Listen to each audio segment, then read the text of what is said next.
Welcome to Sanatan Gyan.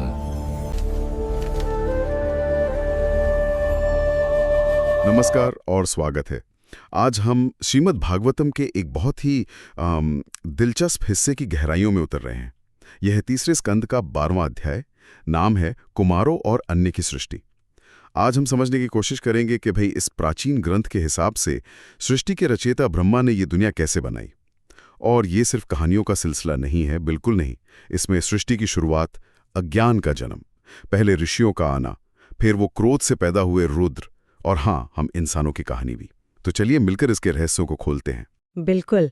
और ये अध्याय हमें दिखाता है कि सृष्टि सिर्फ चीजें बना देना भर नहीं है।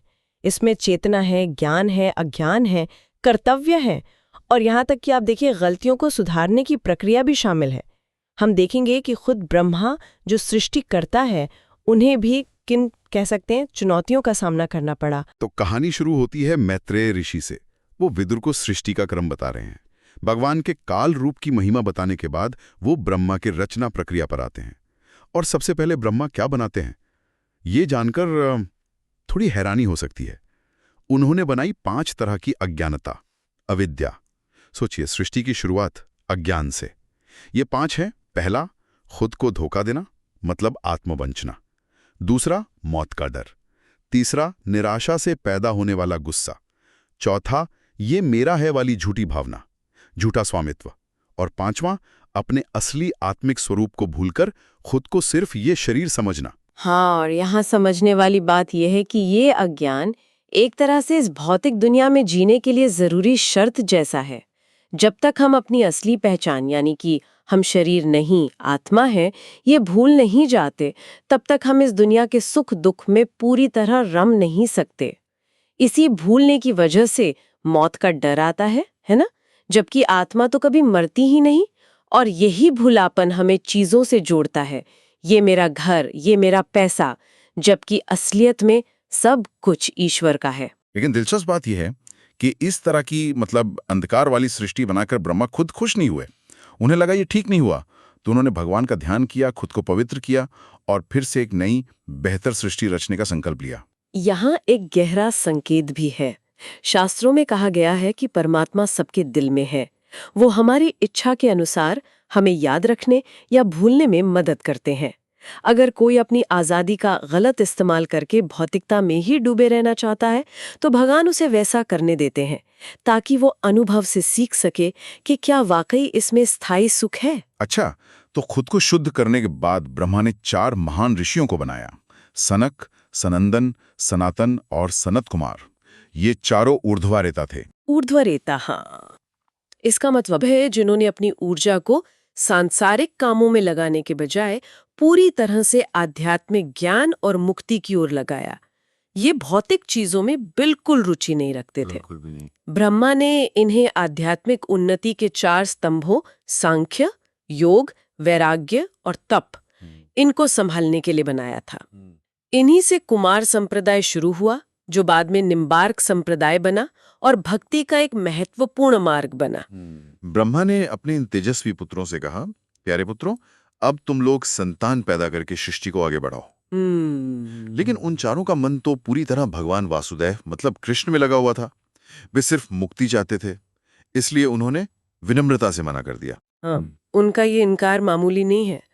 भागवत में लिखा है कि जो पूरी तरह भगवान की शरण ले लेता है, वो दुनिया के सारे कर्जों और कर्तव्यों से वो मुक्त हो जाता है, चाहे वो देवताओं के प्रति हो, पितरों के प्रति या समाज के प्रति। इसलिए कुमारों का पिता की आज्ञा न मानना गलत नहीं था, क्योंकि उनका लक्ष्य सांसारिक विस्तार था ही नहीं, वो तो परम सत्य था।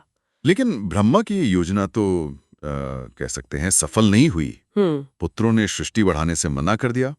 अब सोचिए, सृष्टि के कर्ता को कैसा लगा होगा। उन्हें बहुत गुस्सा आया। जाहिर है उन्होंने कोशिश की कि अपने इस क्रोध को रोक लें, मगर कमाल ये हुआ कि रोकने की कोशिश के बावजूद वो गुस्सा उनकी भौहों के बीच से एक नीले और लाल रंग के बच्चे के रूप में फूट पड़ा। हाँ, यही थे रुद्र, जिन्हें बाद में हम सब शिव के नाम से जानते हैं।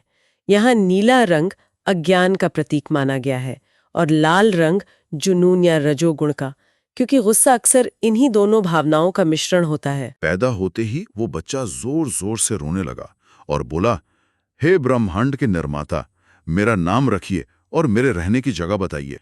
तब ब्रह्मा ने उसे शांत कराया और कहा, तुमने बहुत व्याकुल होकर रोया है, इसलिए तुम्हारा नाम होगा रुद्र, मतलब रोने वाला।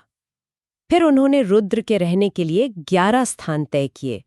हृदय, हमारी इंद्रियां, प्राणवायु, आकाश, हवा, आग, पानी, धरती, सूरज, चांद और तपस्या। ये स्थान दिलचस्प हैं। इनका क्या मतलब है, ये 11 स्थान? हाँ, ये वो जगह हैं जहां रुद्र तत्व यानी क्रोध, अहंकार या कहें कि परिवर्तन और विनाश की ऊर्जा वो प्रकट होती है। जैसे गुस्सा आता है तो दिल जोर से धड़कता है, इंद्रियां उत्तेजित हो जाती हैं, सांस तेज चलती है ना? प्रकृति में देखें तो गरजते बादला आकाश, तूफानी हवा, धधकती आग, उफनता पानी, कांपती धरती, ये सब रुद्र के ही रूप माने जाते हैं। यहाँ तक कि तपस्या भी एक स्थान है, क्योंकि तपस्या में भी तीव्र ऊर्जा होती है और कभी-कभी तपस्वी भी क्रोधित हो सकते हैं। अच्छा, फिर ब्रह्मा ने रुद्र को 11 और नाम दिए और 11 पत्नियां भी दी, जिन्हें रुद्राणियां कहा गया। ये सब उन्हें शक्ति और कार्यक्षेत्र देने के लिए था। फिर उन्होंने रुद्र से कहा कि भाई अब तुम भी सृष्टि के स्वामियों में से एक हो, इन नामों, स्थानों और पत्नियों को स्वीकार करो और खूब संतानें उत्पन्न करो। और रुद्र ने पिता की आज्ञा मानी।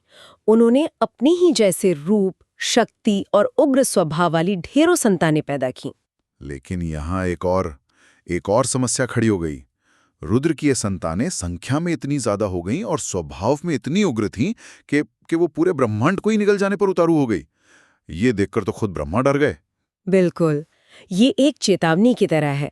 रुद्र के ये वंशज, जो क्रोध और विनाश की ऊर्जा के प्रतीक थे, वो सृष्टि के लिए ही खतरा बन गए। ये दिखाता है कि अगर गुस्सा या विनाश की प्रवृत्ति बेलगाम हो जाए तो वो कितनी खतरनाक हो सकती है, यहाँ तक कि अपने स्रोत के लिए भी। तब ब्रह्मा ने रुद्र को बुलाया और कहा, हे देवताओं में श्रेष्ठ, बस करो। इस तरह के जीव बनाने की अब कोई जरूरत नहीं है। ये तो अपनी उग्र नजरों से सबको जलाए दे रहे हैं और मुझ पर भी हमला कर रहे हैं। फिर ब्रह्मा ने उन्हें एक सलाह दी। उन्होंने कहा, तुम तपस्या करो। तपस्या सबके लिए अच्छी है, इससे तुम्हें आशीर्वाद मिलेगा। तपस्या से ही तुम सृष्टि को संतुलित रख पाओगे और उस परमात्मा को पा सकोगे जो सबके हृदय में है और हमारी इंद्रियों की पहुंच से परे हैं। इसका गहरा मतलब ये था कि रुद्र, जिनका काम विनाश करना है, उन्हें सृष्टि और पालन के समय विनाश नहीं करना चाहिए। ये समय उसके लिए ठीक नहीं है।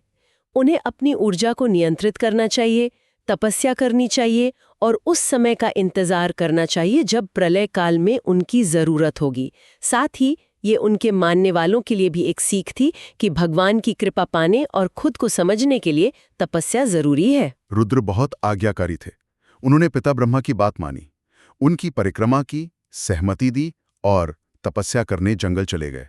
तो इस तरह रुद्र की विनाशक शक्ति को नियंत्रित कर लिया गया। अब ब्रह्मा ने सृष्टि को आगे बढ़ाने के लिए एक और योजना बनाई। हाँ, भगवान की शक्ति से प्रेरणा लेकर उन्होंने इस बार 10 और पुत्रों को जन्म दिया। इन्हें प्रजापति कहा गया, मतलब प्रजा को बढ़ाने वाले।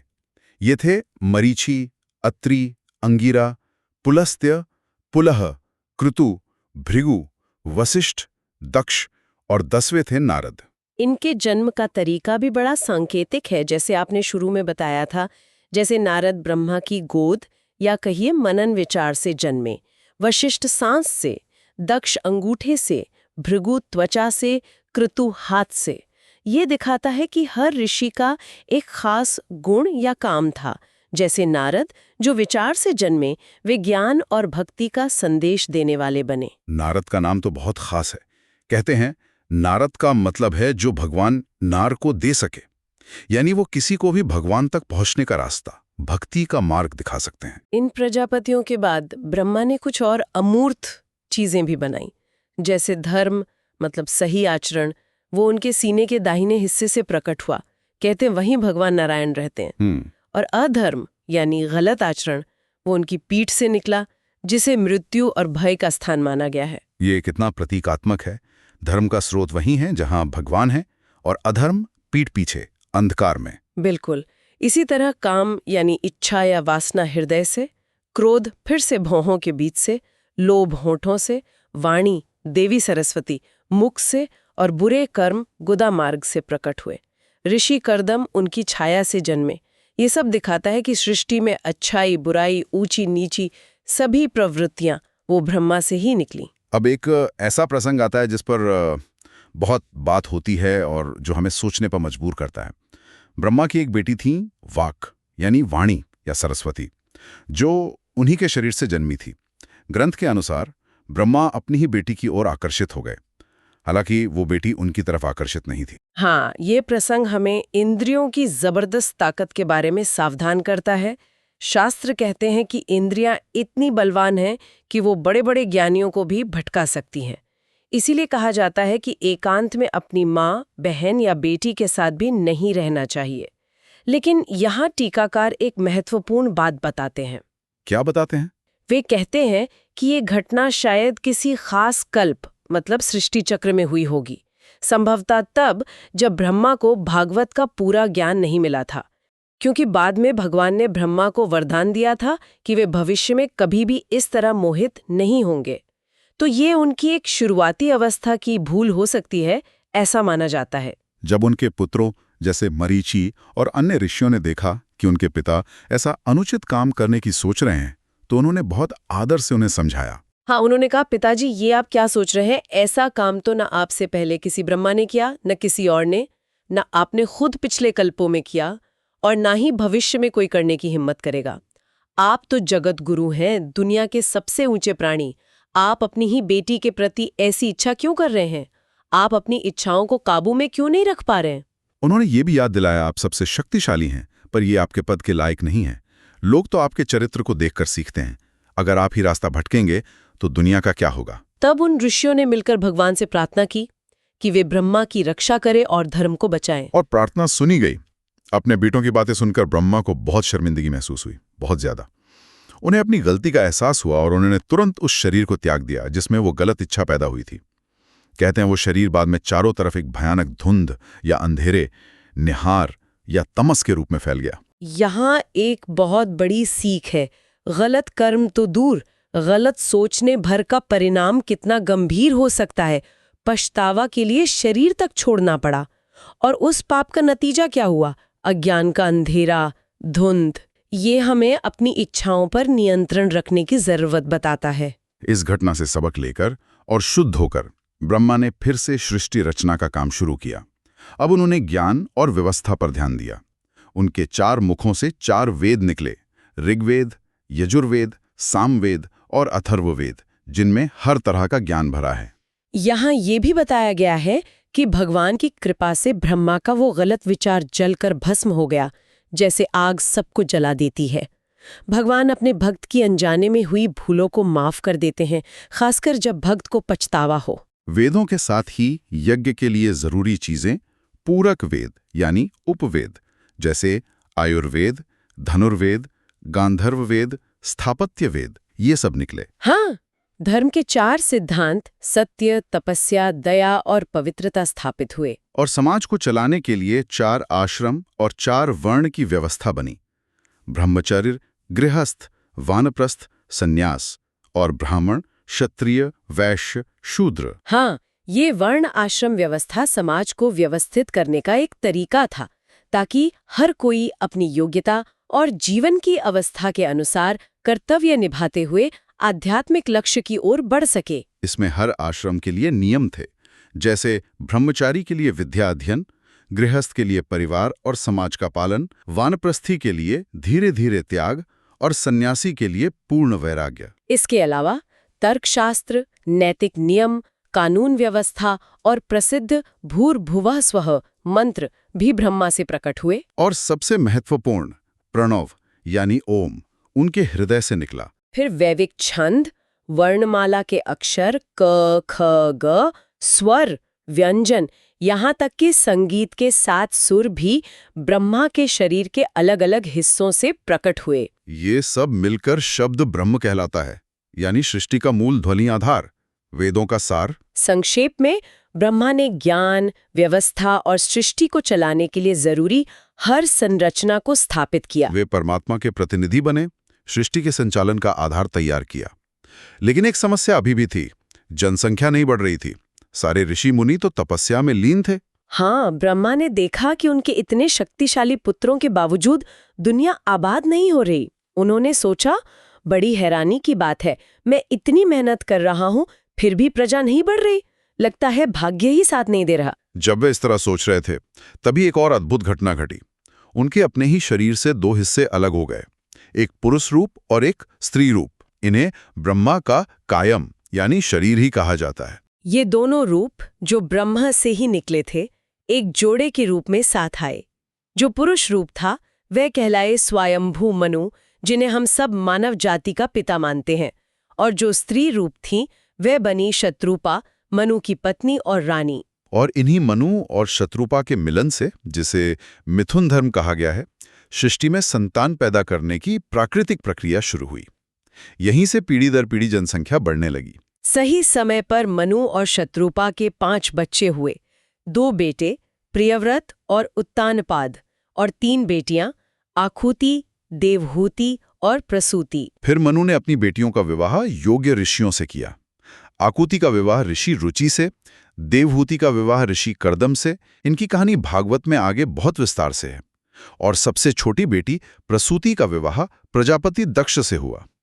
इन्हीं 3 जोड़ों से आगे चलकर पूरी दुनिया आबाद हुई। इस तरह देखें तो ब्रह्मा हम सबके दादा हुए, और क्योंकि भगवान विष्णु या परमात्मा ही ब्रह्मा के भी स्रोत या पिता है, इसलिए भगवान हम सबके परदादा हुए। भगवत गीता में अर्जुन भी भगवान कृष्ण को प्रपितामह यानी परदादा कहकर बुलाते हैं। तो ये थी ब्रह्मा की सृष्टि की कहानी। श्रीमद् भागवतम के अनुसार कितनी जटिल, कितनी परतों वाली। शुरुआत हुई अज्ञान से, फिर आए परम ज्ञानी कुमार, फिर क्रोध से जिनमें रुद्र और उनकी बेलगाम संतानें जिन्हें काबू में किया गया, फिर आए व्यवस्था बनाने वाले प्रजापति और वेद। खुद ब्रह्मा को भी एक नैतिक चुनौती का सामना करना पड़ा, जिससे उन्होंने सीखा, और अंत में मनु शत्रुपा के जरिए मानव वंश की शुरुआत हुई। हाँ, ये कहानी सिर्फ ये नहीं बताती कि दुनिया कैसे बनी, ये दिखाती है कि सृष्टि में चेतना, ज्ञान, अज्ञान, इच्छाएं, क्रोध, कर्तव्य, भूल और सुधार सब कुछ शामिल है। ये हमारे अपने जीवन का भी प्रतिबिंब है एक तरह से। ये अस्तित्व की प्रकृति, इंसानी स्वभाव और आध्यात्मिक रास्ते पर एक गहरा चिंतन है। बिल्कुल। तो आज की इस चर्चा से कुछ मुख्य बातें जो हम घर ले जा सकते हैं। पहला, सरल शब्दों में समझें, सृष्टि सिर्फ चीजें बनाना नहीं, ये चेतना का खेल है। जीने के लिए कभी कभी कुछ भूलना जरूरी है, पर असली लक्ष्य ज्ञान और मुक्ति है। दूसरा, दिल से जुड़े सोचिए। कुमारों ने मुक्ति के लिए पिता की आज्ञा भी नहीं मानी। ये दिखाता है कि आध्यात्मिक लक्ष्य कितना ऊंचा हो सकता है। रुद्र का गुस्सा हमें अपने गुस्से पर काबू पाने की प्रेरणा देता है। तीसरा, कहानियों से सीखें। ब्रह्मा की भूल और उनका पछतावा एक बड़ी सीख है। गलत सोच भी खतरनाक है, पर सुधार हमेशा संभव है। मनु शत्रुपा की कहानी हमें हमारे मूल से जोड़ती है। चौथा, सोचें और सवाल करें, क्या रुद्र का क्रोध सिर्फ बुरा था या बदलाव के लिए जरूरी भी? क्या ब्रह्मा की गलती सिर्फ कहानी है या ये इंसान के अंदर की कमजोरियों का आईना है? पांचवा, सकारात्मक सीख लें। हर चुनौती के बाद ब्रह्मा ने रास्ता निकाला। तपस्या से शुद्धि मिलती है और भगवान की कृपा भी। मुश्किलों से सीखा जा सकता है। और छठा, जीवन में कार्य वर्णाश्रम व्यवस्था जीवन को संगठित करने का एक प्राचीन तरीका सुझाती है। और धर्म के 4 पैर सत्य, तप, दया, शुद्धि तो आज भी उतने ही जरूरी हैं, है ना? बिल्कुल। और अंत में एक सवाल सबके सोचने के लिए। इस कहानी में हमने देखा कि एक तरफ ब्रह्मांडीय इच्छा है, सृष्टि होनी है, दूसरी तरफ व्यक्तिगत कर्म और चुनाव हैं, जैसे कुमारों का इनकार, रुद्र की तपस्या, ब्रह्मा का पछतावा, और तीसरी तरफ हमारे अंदर के गुण हैं, अज्ञान, जुनून, क्रोध। इन सब के बीच का ये रिश्ता आखिर क्या दिखाता है? क्या सब पहले से तय है, या हमारे कर्म और चुनाव वाकई में मायने रखते हैं? इस पर विचार कीजिएगा।